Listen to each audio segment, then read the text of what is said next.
नमस्कार. आज आपण शिकणार आहोत एक सुंदर पावलांची तयार रांगोळी.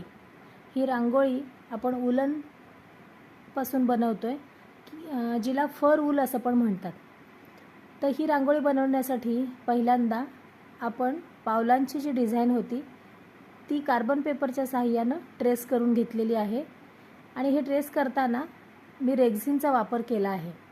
तुम्हाला जर रेक्झिनचा वापर करायचा नसेल तर तुम्ही एखादं जाड कापड त्याच्यावरही करू शकता.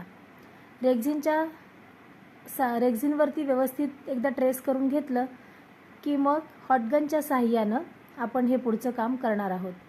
हॉटगन गरम करून घेतलेली आहे आणि ते ग्लू स्टिक त्याच्यामध्ये टाकले आहेत आणि जी डिझाईन मी ट्रेस केली होती त्याच्यावरती आपण ह्या हॉटगनच्या सहाय्याने तो ग्लू लावणार आहे. ही रांगोळी तयार करताना एकच काळजी घ्या की हॉटगन खूप गरम असतं, त्याच्यामुळे हातात एखादा रुमाल किंवा कापड ठेवा जेणेकरून आपल्या हाताला चटका बसणार नाही. आणि हा ग्लू जो आहे तो डिझाईनवरती लावत जा. हा ग्लू व्यवस्थित लावला पाहिजे. ग्लू व्यवस्थित लावला तरच ती रांगोळी व्यवस्थित चिटकते, ती फर चिटकते व्यवस्थित आणि मग आपलं काम सोपं होतं आणि फर नंतर सुकल्यावर पण निघत नाही.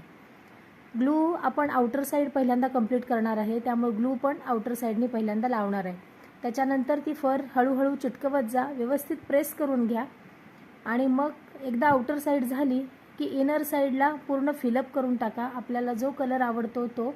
मी इथं लाल घेतला आहे, लाल इनर साईडला आउटर लाईनला करून घेतलेला आहे आणि बाकीचे जे उरलेला भाग आहे रेक्झिनचा त्या भागावरती मी क्रीम कलरचा वूलचा वापर केलेला आहे. तर तुम्हाला जसा आवडेल तसा तुम्ही करू शकता. पिवळा लाल पण छान दिसतो. वेगवेगळ्या कॉम्बिनेशननी तुम्ही ही पावलं बनवू शकता. पावलांचं महत्त्व आपल्याकडं खूप आहे. लक्ष्मीची पावलं आहेत, त्यामुळे सुंदर अशी सुबक अशी रांगोळी आपली तयार होते आणि एकदा ही रांगोळी तयार केली की बरेच वर्ष वापरता पण येते. त्यामुळं तुम्ही पण सर्वजण ही रांगोळी नक्की तयार करून बघा.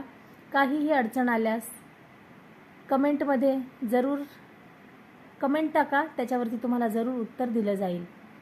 हा व्हिडिओ शेवटपर्यंत बघितल्याबद्दल धन्यवाद. लाईक करा, शेअर करा, सबस्क्राईब करा.